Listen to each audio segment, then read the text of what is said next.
하나님 말씀 보겠습니다. 사도행전 7장 20절에서 29절까지 말씀 우리 함께 같이 교독합니다. 제가 먼저 20절 말씀 시작합니다. 그때 모세가 났는데 하나님 보시기에 아름다운지라 그의 아버지의 집에서 석 달 동안 길리더니 바른 중에 바로의 딸이 그를 데려다가 자기 아들로 기르매 모세가 애굽 사람의 모든 지혜를 배워 그의 말과 하는 일들이 능하더라. 나이가 40이 되매 그 형제 이스라엘 자손을 돌볼 생각이 나더니 한 사람이 원통한 일 당함을 보고 보호하여 압제 받는 자를 위하여 원수를 갚아 애굽 사람을 쳐 죽이니라. 한 사람이 원통한 일 당함을 보고 보호하여 압제 받는 자를 위하여 원수를 갚아 애굽 사람을 쳐 죽이니라. 그는 그의 형제들이 하나님께서 자기의 손을 통하여 구원해 주시는 것을 깨달으리라 생각하였으나 그들이 깨닫지 못하였더라. 이튿날 이스라엘 사람들이 싸울 때에 모세가 와서 하야시라 하여 이르되 너희는 형제에게 어찌 서로 해치느냐 하니 그 동물을 해치는 사람이 모세를 밀어뜨려 이르되 누가 너를 관리와 재판장으로 우리 위에 세웠느냐. 내가 어제는 애굽 사람을 죽인 것 같이 또 나를 죽이려느냐 하니 모세가 이 말 때문에 도주하여 미디안 땅에서 나그네 되어 거기서 아들 둘을 낳으니라. 아멘. 오늘 사도행전 7장 20절 29절 말씀을 통해서 스데반의 설교 중 모세의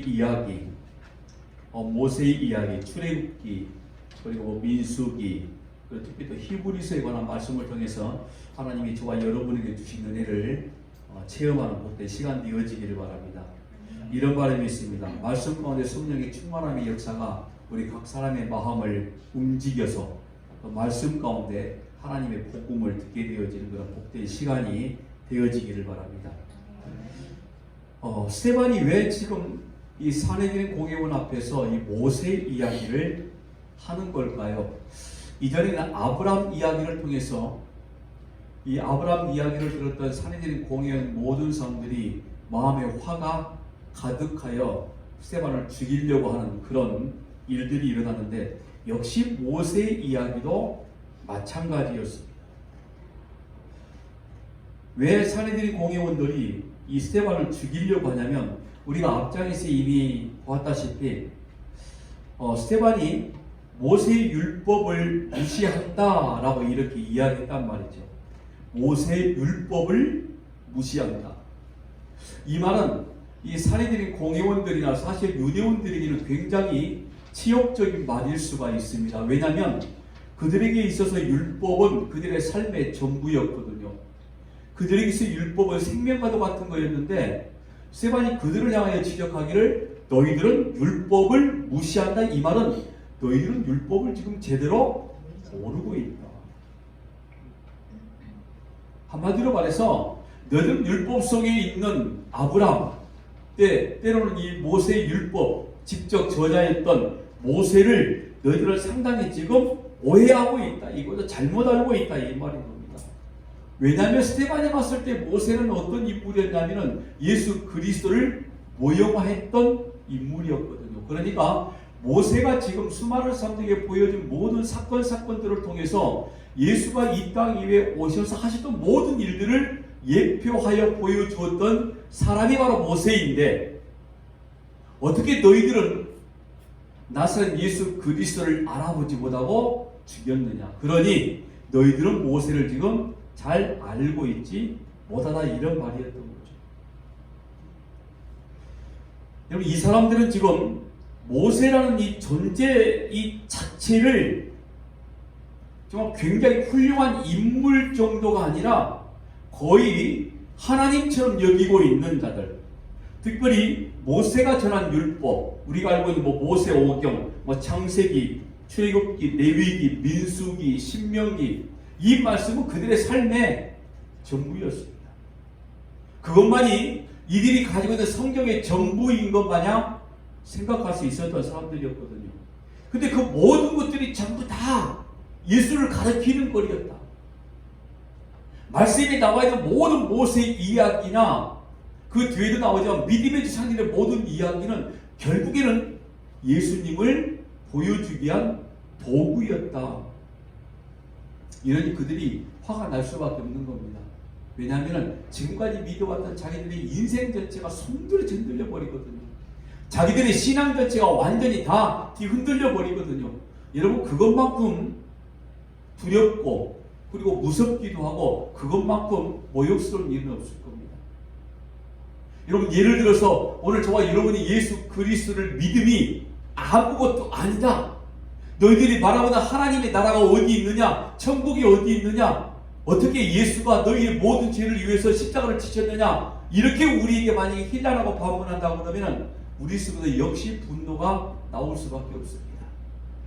그런 분노를 거룩한 분노라고 표현해도 할 수도 있겠지만 화가 날 수밖에 없는 거죠. 왜? 지금까지 내가 믿었던 모든 것들이 아무것도 아닌 것처럼 보여지니 화가 날 수밖에 없었던 겁니다. 그런데 이 유대인들은 훨씬 더 우리가 처한 상황보다 아주 어찌 보면 비참한 상황이 될 수도 있었던 거죠.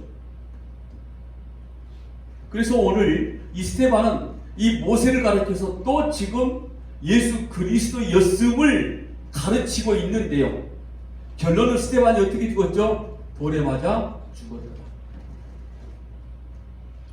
오늘 우리가 20절부터 말씀을 읽었는데 사실 이 모세 이야기는 출애굽에서부터 시작이 되어진 거죠. 그리고 성경 곳곳에 나오기 시작하지만은 결국에 히브리서 11장의 정점으로 딱 모세 이야기가 마무리가 되어지는데, 오늘 20절 말씀을 우리가 읽었는데 이 모세에 대한 평가는 아름다운 아이였다라고 이렇게 말씀합니다.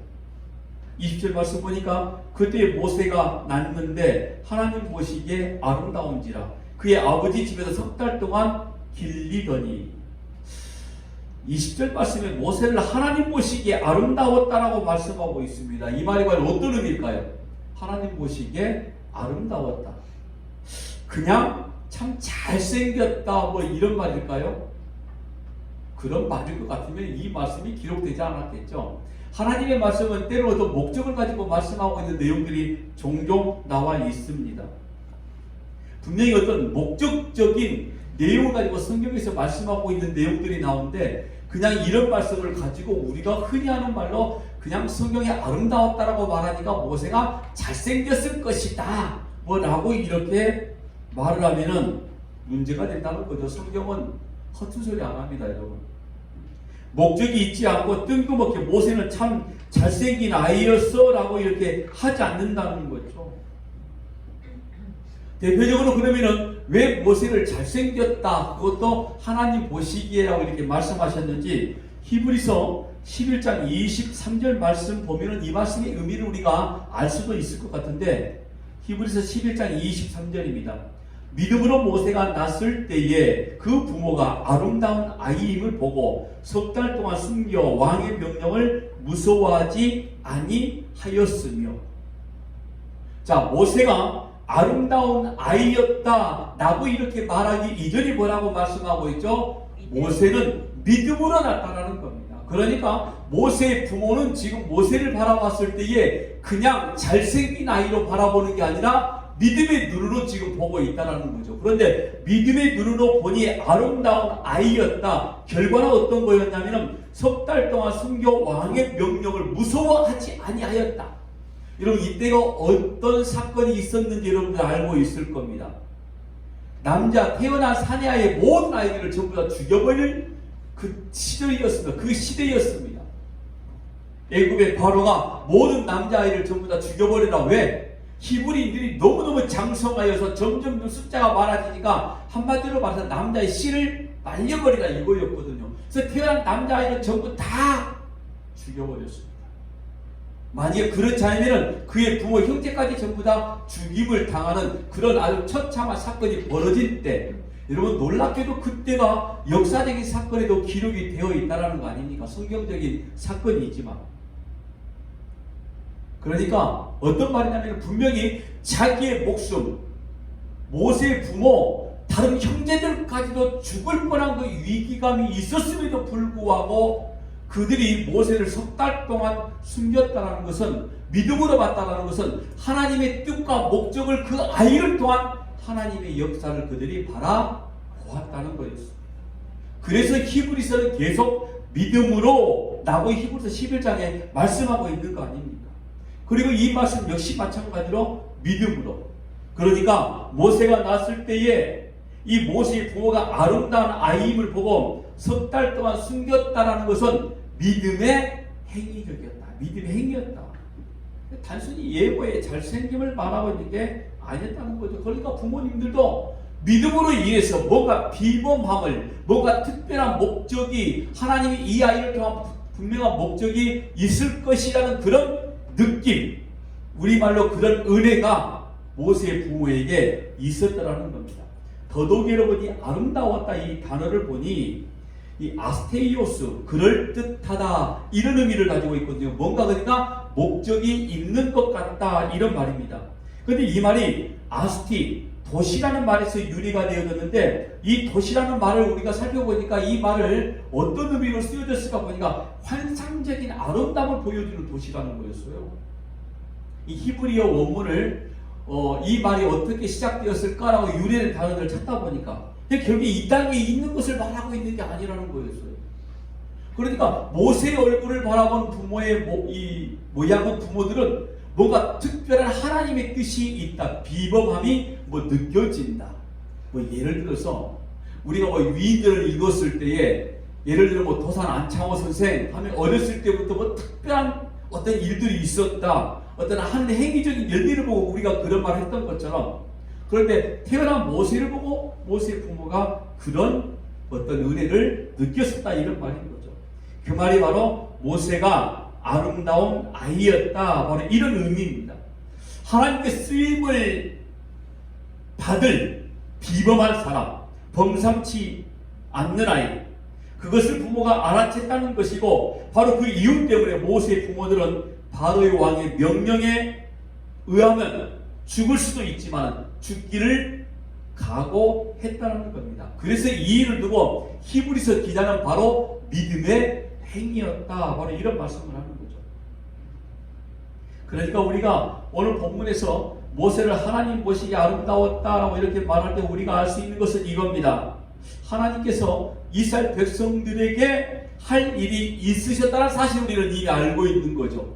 그러니까 하나님이 모세를 들어서 이스라엘 백성들을 애굽의 400년 압제하에서 이끌어내어서 하나님이 약속한 땅, 하나님의 나라를 상징하고 있는 가나안 땅으로 인도하게 되어지는 그 사실을 우리는 이미 알고 있는데, 모세의 부모는 사실은 모르고 있는 거 아닙니까? 그런데 모세의 부모 역시 이 사실을 지금 직시하고 있었다라고 이렇게 말하고 있는 겁니다. 오늘 저는 여러분들이 신앙생활하면서 이런 은혜가 임하기를 바랍니다. 하나님의 말씀을 들을 때에, 하나님의 말씀이 우리 안에 임할 때에, 하나님의 특별한 은혜 가운데 우리는 이렇게 고백합니다. 성령의 역사하심으로, 성령의 충만하심으로 하나님의 말씀이 저와 여러분 안에 임하기를 주의 이름으로 간절히 부탁합니다. 하나님의 말씀을 그냥 한낱 소리로 우리 귀에 들려지는 것이 아니라, 선포된 설교라는 도구를 통해서 말씀이 선포되어지는데, 그 말씀이 우리의 심령을 쪼개고 남음이 있는, 우리의 마음을 찢어서 그 십자가의 거룩한 보혈의 능력의 역사가 우리의 참으로 신앙 고백으로 임하게 되어지는 그런 은혜가 임하기를 바랍니다. 그리고 모세는 이제 왕궁에서 자라게 되어집니다.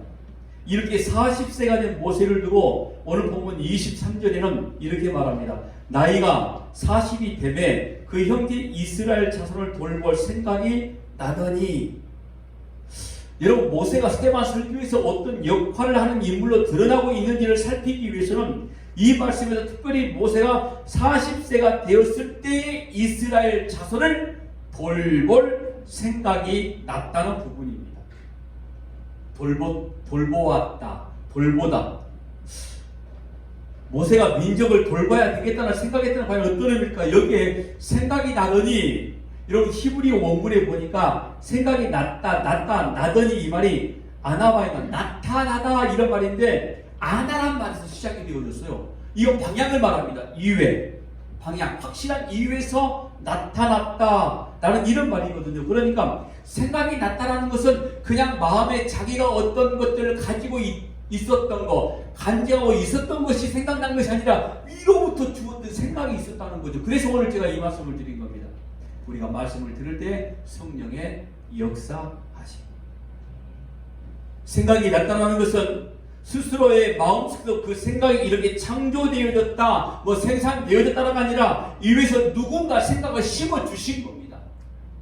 모세는 여러분 40살 될 때까지 본인 스스로가 히브리인인 걸 몰랐단 말이에요.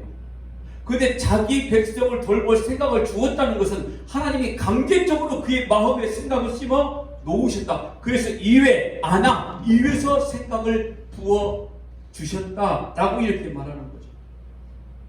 더더욱이 토라보다 이 말씀에 이 사용된 몇 군데 말씀을 보니까 마태복음 25장 36절에 헐 벗었을 때에 옷을 입혔고 병들었을 때에 돌보았고 옥에 갇혔을 때 와서 보았느니라. 예수님께서 가난한 자들에게 한 일이고 나에게 한 것이라고 말씀하셨을 때의 말씀입니다. 여기에 돌보았고, 그러니까 오늘 본문에 나와 있는 돌보고와 같은 단어입니다. 누가복음 7장 16절에도 모든 사람이 두려워하며 하나님께 영광을 돌려 이르되 큰 선지자가 우리 가운데 일어나시다 하고 또 하나님께서 자기 백성을 돌보셨다 하더라. 여기에 돌보셨다가 또 오늘 본문에 나와 있는 단어이기도 하고요. 누가복음 1장 68절에 찬송하리로다. 주 이스라엘의 하나님이 그 백성을 돌보사 속량하시며. 여러분 누가복음 7장이나 이 누가복음 1장의 내용을 우리가 보면 어떤 거냐면 예수님께서 이 땅에 오신 것이 하나님의 돌보심이다. 이 사건을 지금 이 내용을 말씀해 주고 있는 거거든요. 즉 하나님께서 자기 백성을 돌아보신다는 결과가 어떤 거냐면 이 땅에 누가 오신다? 예수가 오신다는 거였어요. 근데 하나님이 오늘 저와 여러분을 돌보심의 믿음의 결과가 뭡니까? 예수가 이 땅에 오셔서 십자가의 구속의 은혜로 내가 하나님의 자녀됐다는 것을 선포하게 되어지는 은혜라는 거예요. 지금 이 돌보았다는 말이. 그래서 오늘 저와 여러분의 기도가 여러분 이런 기도가 필요합니다. 하나님 나를 불쌍히 여겨주세요. 나를 좀 봐주세요 이거예요. 여러분 이거보다 더 간절하고 이거보다 더 절절한 기도가 있을까요? 우리의 생각 속에 우리의 필요가 너무너무 많아요. 우리 인생관에 필요한 부분들이 너무너무 많아. 그러다 보니 오늘 우리는 한마디로 하나님께 토로해 되는 거죠. 하나님 제발요 나 좀 살려주세요. 이게 돌본다는 말과 똑같은 말인 겁니다. 근데 하나님이 오늘 저와 여러분을 이렇게 불쌍히 여겨셨을 때에 돌보셨다. 한마디로 우리를 살려주신다 해서 예수가 이 땅에 오셨다는 말씀을 통해서 누가복음 이 말씀 돌보셨다. 이 단어를 지금 사용하고 있는 거죠. 돌봄, 선택하다 이런 말을 가지고 있습니다. 점검했다, 선택했다. 그런데 에피란 말도 여러분 놀랍게도 조금 전에 생각이 나더니 했을 때 아나, 이외라는 방향이라고 그랬죠. 그런데 에피라는 단어 역시 마찬가지로 방향을 말합니다. 그런데 이건 이외, 옆에, 뒤에, 앞에 사방을 전부 다 말하는 방향성을 가지고 말씀하고 있는 거였어요. 그러니까 하나님이 오늘 저와 여러분을 돌보시는데 한마디로 말해서 이 말을 임마누엘이라 표현해도 틀린 말이 아닐 것 같아요. 그래서 예수 그리스도의 이름이 임마누엘이신 겁니다. 하나님이 오늘 저와 여러분을 지키시는데 앞에서만 이끌고 가심이 아니라 때로 우리가 갈 바를 알지 못했을 때 앞에서 이끌어 가시기도 하지만 뒤에서 밀어주시기도 하고 옆에서 안아주시기도 하고 이외에서 끌어주시기도 한다는 이런 의미 되겠죠. 돌본다는 말이 이런 말입니다. 그런데 이 단어, 이 에피스케토마이라는 이 단어는 스포크보다 감독자란 말에서부터 유래가 되어졌어요. 제가 이 말이 무슨 말인가 보니까 왜 이 모세에게 이 돌본다는 단어가 이렇게 쓰여졌을까 보니까 모세가 자기 백성을 돌아볼 생각이 났다는 것은 감독자로서 이해되시죠? 앞에 지도자로서 그래서 이 돌본다는 말의 감독자라는 말에서부터 시작이 되어진 겁니다. 그러니까 우리가 하나님이 오늘 저와 여러분의 예수 그리스도가 임마누엘 되시다는 건 무슨 말입니까? 오늘 우리와 함께 동행하신다, 계신다는 말이잖아요. 이렇게 시작되어진 것처럼 모세 역시 마찬가지로 바로 모든 백성들이 이끌 감독자로서의 돌봄으로 바로 백성들을 이끌 지도자로 이 땅에 왔다라고 이런 말씀을 하고 있는 겁니다. 이런 복음서에는 예수님께서 이 땅에 오신 것과 바로 연결시켰다는 거 아닙니까? 예수님이 이 땅에 오신 하나님께서 이렇게 자기 백성들을 선택하여 돌보시는 사역이라는 겁니다. 그럼 우리는 이 두 가지 사실 모세가 태어날 때에 아름다운 아이였다는 것과 모세가 40세가 되었을 때 자기 백성을 돌아보았다. 이 사실을 통해서 모세가 무엇을 행하는 사람인지 확실하게 우리는 알 수 있다는 거 아닙니까? 모세는 하나님께서 억압받고 있는 자기 백성을 건져 구원하시기 위해서 역사 속에 세우신 감독자, 지도자, 때로는 구원의 도구였다는 사실이었습니다. 그 지금 스테반은 이 말씀을 하고 있는 거죠. 모세는 너희들의 믿음의 조상, 아니 너희들을 구원하기 위한 구원의 도구로 하나님이 세우신 자였다. 바로 이 이야기를 한 거예요. 정확한 복음을 알고 지금 말씀하고 있는 내용 아닙니까? 오늘 예수 그리스도가 오늘 저와 여러분의 구원자가 되어주신 것은 우리는 죽을 수밖에 없는 사망의 법에서 이미 우리는 사망, 흑암, 어두운 골짜기 있는 존재 아니었습니까? 예수를 알지 못했으면 다 죽은 자였습니다. 그런데 그 죽은 자 가운데서 우리를 건져내어 하나님의 교회라는 자리로 우리를 딱 인도해 내셨다는 것. 구원자로서 예수가 이 땅에 오셨다는 사실을 보여주고 있는 내용이 바로 이 내용인 겁니다. 이 모세에서 그래서 우리가 예수 그리스도를 발견해내야 성경을 보고 있다는 거죠. 보세요. 그래서 이스라엘을 건져 구원하는 놀라운 믿음의 역사를 일으키잖아요. 200만이 넘는 수많은 백성들을 이끌고 나와서 그가 하나님의 약속한 땅 가나안 땅에 들어가게 모든 것들을 전부 다 이루어놓은 마치 세례 요한같이 했었던 일들을 누가 합니까? 모세가 하고 그리고 여호수아, 예수아라고도 말하죠. 그 일을 직접 그 땅에 들어서 감당했던 사람은 여호수아가 감당하게 되어지고 마치 모세는 세례 요한과도 같은 역할을 감당했고 여호수아는 그 일을 완전하게 이루어진 역할. 오늘 예수란 이름, 그 이름에 오늘 저와 여러분이 이렇게 구원받은 자의 모습으로 스테반 집사가 지금 이 사실을 말하는 거죠. 그러니 너희들이 과연 지금 예수를 핍박하는 게 맞느냐 이걸 이야기하고 있는 거죠. 어떻게 믿는 자들을 너희들이 핍박하고 있느냐. 이 사실 때문에 모세가 너희들의 구원의 도구로 쓰임 받았는데 모세 자체를 섬기는 건 어떤 것이 되어지는 거죠? 우상이 되어진다는 거였어요. 율법 자체를 신봉하는 건 여러분 우상이 되어집니다. 우리는 여러분 이 성경을 우상으로 믿어지는 게 아니라 성경 안에 있는 하나님의 말씀, 하나님의 역사, 구원의 역사를 우리가 믿어지는 것이지 문자 그 자체를 우리가 믿음의 대상으로 보는 건 절대로 아닌 거예요. 만약에 그렇게 봐버리면 그게 우상인 겁니다. 십계명 돌로 깨버리는 거예요. 십계명이 깨어질 수밖에 없는 겁니다. 그래서 깨어지는 것이고요. 오직 예수 그리스도 입에서 나오는 말씀만이 오늘 저와 여러분이 살 길이라는 사실을 말씀해 주고 있는 내용이 바로 있는 겁니다. 그런데 여기서 이 모세가 하는 행동을 한번 우리가 보자고요. 그리고 그때 그가 기대했던 바가 무엇이 있는가를 한번 본문 속에서 보면은 24절 말씀은 모세가 애국 사람을 쳐 죽인 이유를 한 사람의 원통한 일 당함을 보고 보호하여 라고 말씀을 합니다. 원수를 갚아 애국 사람을 죽였다라고 말합니다. 그러니까 여러분 23절에 돌아보다가 이 말씀과 24절의 말씀을 붙여서 읽어보면 모세는 지금 하나님께서 자신에게 주시던 구원 사역을 이루기 위한 첫 번째 일을 시도하였는데 원수를 갚아 애국 사람을 죽였다. 즉 원통한 일 당함을 보고 보호했다. 누구를 보호한 거죠? 하나님의 백성을. 여러분 이 일이 바로 예수님께서 하신 일이에요. 지금 원수의 압제 가운데 오늘 저와 여러분이 세상의 모든 권세를 가지고 있는 악한 사단의 역사 속에서 하나님이 저와 여러분을 지키시는 그 은혜 가운데 오늘 우리가 있다라는 거 아닙니까? 그러니까 이 사실을 지금 스테반이 또 이야기하고 있는 거죠. 그런데 놀랍게도 원수를 갚아 애국 사람을 죽였거든요. 모세는. 그러니까 자기 백성을 돌볼 생각이 나서 하나님이 주신 생각 때문에. 그래서 내 백성이 이 애국인들 너희들 때문에 이 힘든 일을 당하고 압제를 당해 해서 애국 사람을 죽여버린 거였었죠. 누가 생각해도 정말 모세는 아마 자기가 생각해도 본인이 생각하기 그랬으니까 굉장히 떳떳하고 잘한 행동이었을 거라고 생각을 했었을 것이지만 모세의 기대와는 전혀 다른 방향으로 말씀이 흘러가죠. 25절 말씀 보니까 그는 그의 형제들이 하나님께서 자기의 손을 통하여 구원해 주시는 것을 깨달으리라 생각하였으나 그들이 깨닫지 못하더라. 모세는 기대했습니다. 여러분 형제들이 하나님께서 자기의 손을 빌어서 구원해 주시는 것을 알 수 있겠구나 하고 기대를 했었다, 이런 말인 거죠. 그랬는데 실제로 일어난 일은 뭡니까? 이스라엘 백성들이 모세가 한 행동의 의미를 다 알고서도 누가 너를 우리의 감독자로 세웠느냐?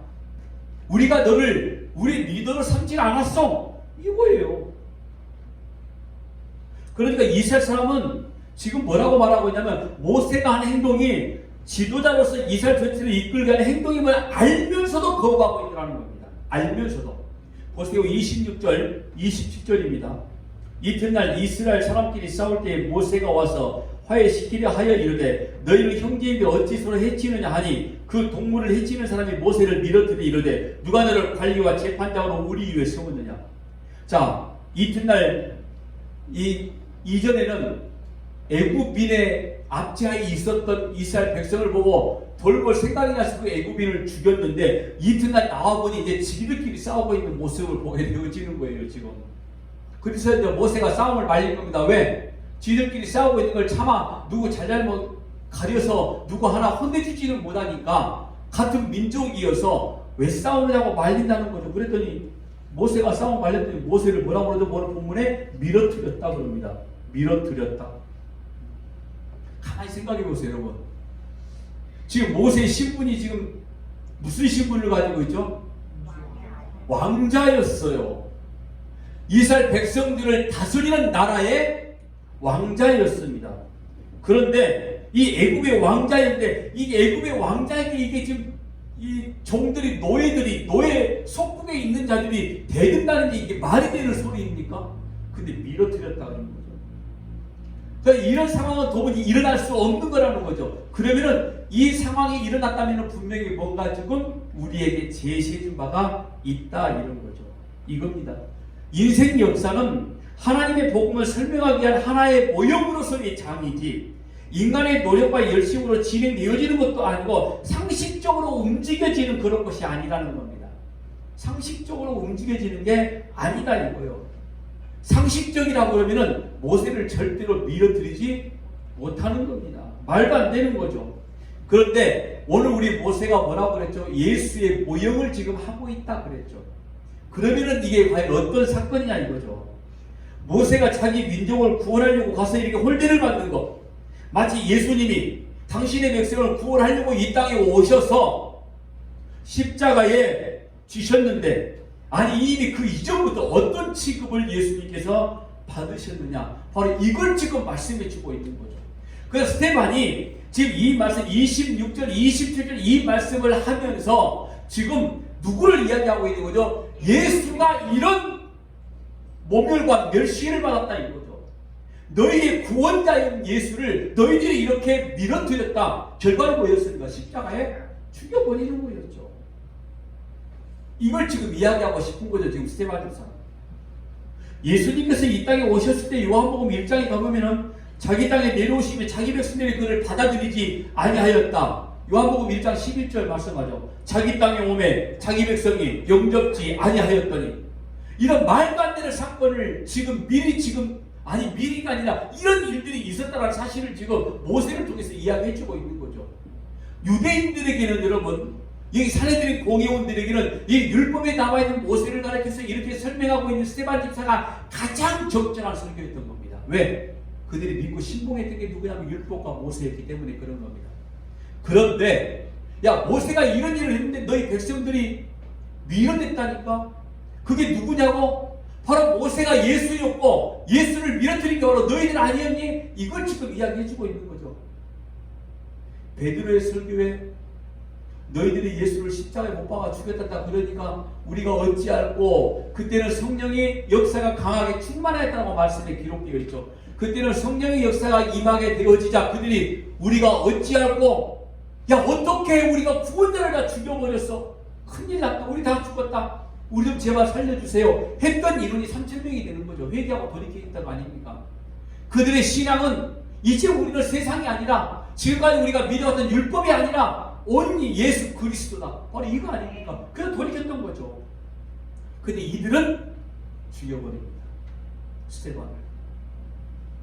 저는 이들이 왜 스테반을 죽였을까? 아마 말씀에도 나오겠지만 그들이 가지고 있는 지위, 세상적인 풍족함, 세상적인 권세, 세상의 힘, 눈에 보이는 세상적인 가치, 사도행전의 시작부터 그랬죠. 세상에 눈에 보이는 가치와 기준에 따라 사람들이 움직인다고 하는데 세상에 속해 있는 사람들은 원래부터 세상의 힘들에 의해서 이끌려간다는 겁니다.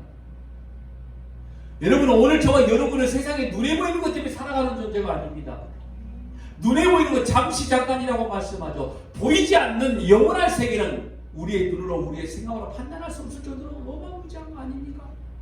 감히 어떻게 우리가 판단합니까? 보이지 않는 세상을. 근데 우리는 보이지 않는 것들을 믿고 있는 믿음의 사람들이라는 거죠. 성경에 기록된 말씀을 통해서. 그런데 이 사람들은 눈에 보이는 것들을 판단할 수 있기 때문에 스데반지사를 죽일 수밖에 없더라 이거죠. 지금 이 이야기가 여러분 왜 나왔냐면은 사도행전 6장 14절에 그의 말에 이 나세 예수가 이것을 헐고 또 모세가 우리에게 전하여 준 규례를 고치겠다 하면 우리가 들었노라 하거늘 바로 예수 이야기가 나오잖아요. 스데반의 이 말씀의 재판의 근거가 바로 여기 있는 겁니다. 그러니까 지금 이들은 모세가 된 규례나 율법이나 그걸 자기들이 지금 열심히 지키고 있다는 것 때문에 지금 자기들은 지금 선민이라 이거죠. 그런데 스데반은 뭡니까? 그거 아니다. 율법을 받아 너희들이 선민이 되어진 것이 아니라 예수님이 진짜다 말을 하고 있다라는 겁니다. 지금 모세가 누구를 상징하고 있었던 건지 지금 누구를 모형하고 있는 건지를 지금 스데반이 죽음 앞에다 설명하고 있는 거거든요. 그래서 죽이는 겁니다. 여러분, 세상은 언제든지 그렇습니다. 여러분들이 예수 그리스도를 선포하고 십자가의 구속의 은혜를 말씀을 전하기 시작하면 세상은 여러분들을 죽이려고 할 겁니다. 여러분들을 인정하지 않으려고 할 겁니다. 아마 그들은 눈에 보이는 가치대로 눈에 보이는 대로 한번 그런 예수를 내 눈앞에 보여줘봐 라고 이렇게 말할 수 있을 겁니다. 그런데 예수는 우리의 눈으로 보여주시는 분이 아닙니다. 믿음으로 우리가 고백할 수 있는 분이라는 거죠. 눈에 보여지는 것을 우리가 믿음으로 고백한다는 건 우리가 우상이라고 이야기하는 것이고 눈에 보이지 않는 것을 믿음으로 고백하는 걸 진짜 믿음이라고 이야기를 하는 거 아닙니까? 눈에 보이는 걸 쫓아가는 모든 것들은 하다못해 십자가 형상을 가지고 있다 할지라도 그건 우상이 되어질 수밖에 없는 겁니다.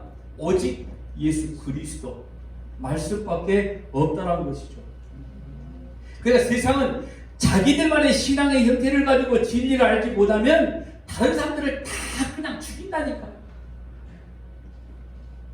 그러니까 진리를 말하면은 하나님의 말씀 이런 소리를 선포를 하면은 2단이네 3단이네 꼭 너만 어떻게 그런 이야기를 하느니 마느니 이런 따위 말을 하고 있는 거죠.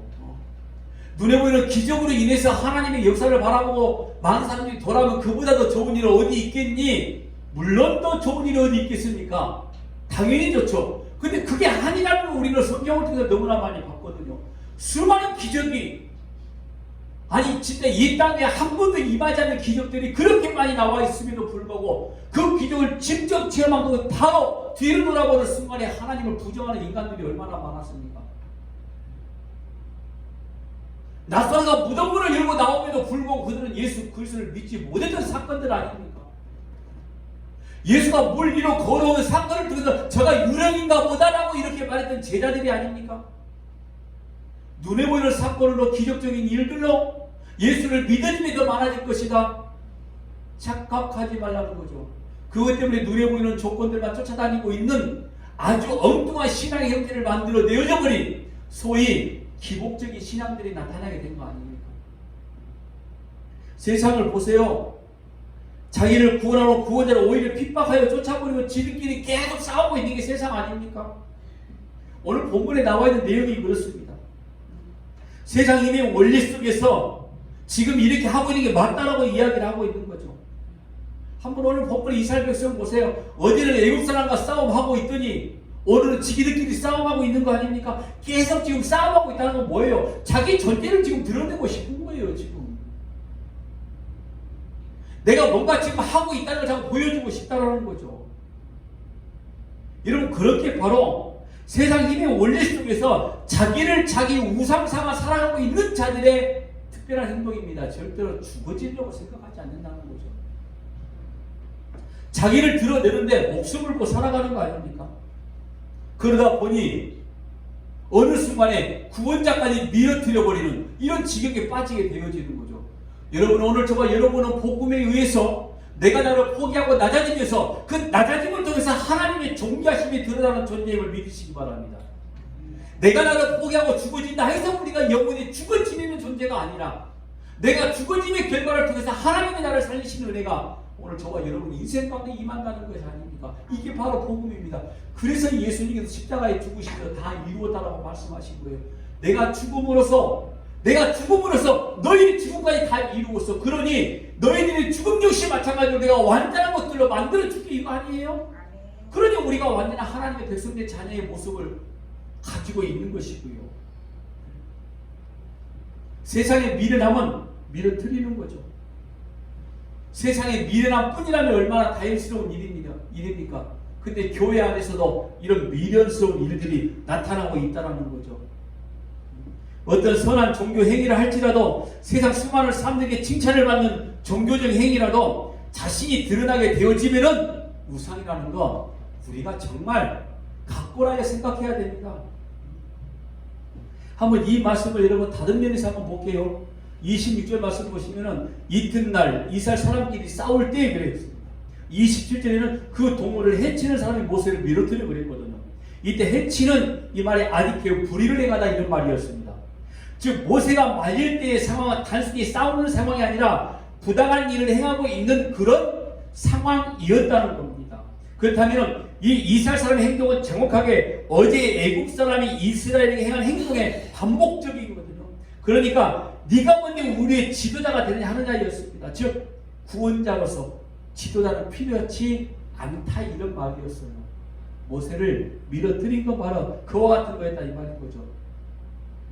조금 전에 요한복음 1장에 말씀했던 내용과 마태복음 13장 57절에 말씀하고 있는 내용입니다. 예수를 배척한지라 예수께서 그들에게 말씀하시되 선지자가 자기 고향과 자기 집 외에는 존경을 받지 않음이 없느니라 하시고, 이렇게 존경받지 못하고 멸시와 천대를 받는 예수 그리스도의 모습, 바로 이와 같은 상황을 지금 26절 27절은 또 다른 면에서 지금 보여주고 있는 거 아닙니까? 그러니까 똑같은 이 그림을 지금 예수님이 태어나시기 이전 약 연도로 말하면 1500년 전 이 사람의 모세를 통하여 하나님이 그대로 지금 보여주시는 거 아닙니까? 근데 여기 본문에 이스라엘 사람은 애굽에서 나갈 사람이면 누굽니까? 이스라엘 백성, 즉 구원받을 사람들을 말하는 건데 굉장히 중요한 겁니다. 잘 들어보세요. 애굽에서 나갈 사람, 다시 말씀드리지만 하나님의 선택의 이 결과는 절대로 변하지 않습니다. 하나님의 구원의 선택은 하나님이 절대로 변개치 아니하신다 이런 말인 거죠. 그러니까 우리가 분명히 알아야 될 것은 하나님께서 전적인 축복으로 우리에게 은혜를 베푸신다는 거죠. 그런데 그 은혜를 베푸신데 받는 자들이 누구냐면 우리예요. 그러니까 하나님의 은혜를 주셨을 때 우리는 불가항력적인 은혜로 받아주는 역할을 우리가 해야 된다 이런 말인 겁니다. 그러니까 절대로 우리의 구원은 취소되지 않지만은 하나님은 저와 여러분의 은혜를 베푸실 때 누가 받아야 된다고요? 내가 받아야 된다 이런 말인 거예요. 나는 그냥 가만히 있대 하나님이 그냥 심어놓지 않으신다니까요. 이걸 말씀하고 있는 거예요. 절대 거절할 수 없는 방법, 그래서 불가항력적인 은혜라고 그러죠. 우리가 거절할 수 없는 방법으로 하나님은 은혜를 부어주십니다. 구원의 은혜를. 그런데 우리가 그걸 어떻게 한다고요? 받아야 돼요. 나는 거절해도 하나님이 주실 거야. 거절? 그럼 착각하지 말라 이런 말인 거죠. 구원의 역사는 우리가 받는 겁니다. 그런데 거절할 수 없는 분명히 방법, 그래서 그 은혜를 우리가 받을 수 있는 방법을 하나님이 순종적인 연합으로 우리에게 딱 맡겨놓으셨어요. 그러니까 우리가 순종해야 된다 이런 말인 거죠. 왜 이 말씀을 드리냐면은 어차피 애국에서 나갈 이스라엘 백성들은 전부 다 구원받은 백성들이란 말이죠. 근데 그들의 행위적인 열매를 바라보니까 예수를 직접 밀어버리는 이런 악한 행동들도 서슴지 않았어.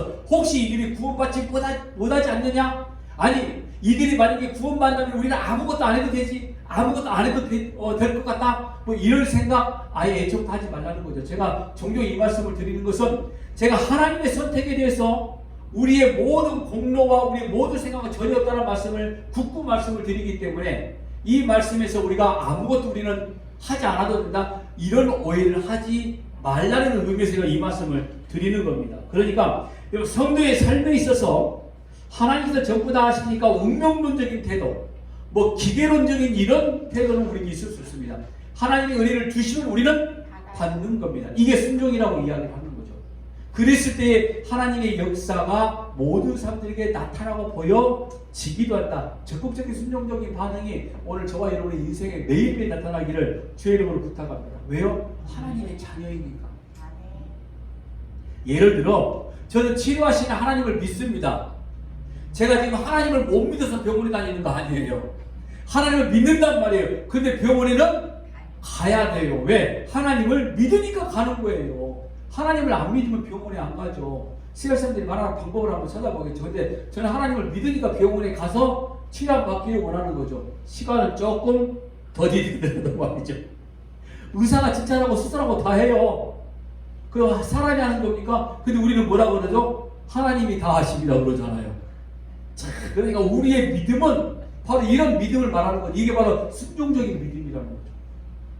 여러분 믿는 자들에게 한번 이야기 한번 들어보세요.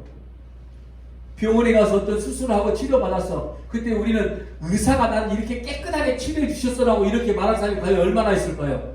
믿는 사람들이 다 하나님의 은혜 가운데 때로 의사의 손길을 통하여 하나님이 하셨습니다. 그게 진짜인 거죠. 근데 실제로 누가 움직인 거죠? 의사가 움직였어, 솔직히. 그래서 우리가 의사가 치료했다고 말하지 않잖아요. 그런 걸 우리가 하나님이 하셨습니다고 말하는 거 순종적인 믿음, 내가 은혜를 받는다는 표현을 지금 여러분들에게 보여주고 있는 겁니다. 말씀하고 있는 겁니다. 이게 하나님의 말씀에 대한 이해예요. 이렇게 하나님의 백성이 하나님의 뜻에 좀 더 반응하며 살아가는데 절대적인 핵심, 하나님의 말씀에 대한 이해입니다. 오늘 여러분 스데반 집사를 통해서 유대인들에게, 사실 유대인들이라고 말하기는 조금 더 어떤 강력한 자들 아닙니까? 사내들인 공회원들, 그들 앞에서 그들의 믿음에 완전 우상처럼 섬기고 있는 모세를 통해서 예수의 모습을 조명해 주면서 너희들이 이렇듯 예수를 죽였다. 그들의 잘못을 지적하고 그들이 얼마나 큰 죄를 저질렀는지를 다시 한번 되뇌이면서 예수를 믿어야 된다. 이 결론 스데반 집사는 순교를 당하게 되어지는 거죠. 오늘 저와 여러분의 삶 가운데서도 이런 일들이 비일비재에 일어날 겁니다. 다만 우리가 이렇게 말씀으로 비추어서 대비시키지 못하는 경우는 있겠지만 우리의 삶 속에 우리가 복음을 선포할 때에 사람들이 눈에 보이는 것들을 쫓아가기를 원하고 눈에 보여지는 걸 원한다고 할 때 우리는 믿음으로 말씀을 보여주고 선포해주는 그런 자들이 되어지기를 바랍니다. 끊임없이 그러기 위해서 우리가 하나님의 말씀에 귀를 기울여야 됩니다. 하나님의 말씀에 훈련을 받지 못하면 어느 순간에도 그 말씀들이 나오지 않거든요. 늘 하나님의 말씀의 훈련을 통해서 어느 자리에 어느 누구에든지 복음을 선포하는 저와 여러분 스데반 집사처럼, 그러나 죽지는 마십시오. 담대히 말씀을 더 선포해서 영혼 살리는 데 쓰임받는 도구가 되어지기를 주의 이름으로 부탁합니다. 기도하겠습니다.